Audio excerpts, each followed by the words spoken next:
For the third look, we had Elora come in.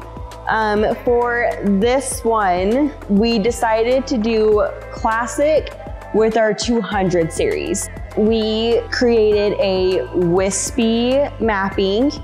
For the spikes, we did them 11 through 15, so those are our longest lengths. And then for the base lengths, we did 8 through 11. That way, the spikes are a lot more prominent in the set. Something that was really fun with creating this set is using the classic lashes for our spikes.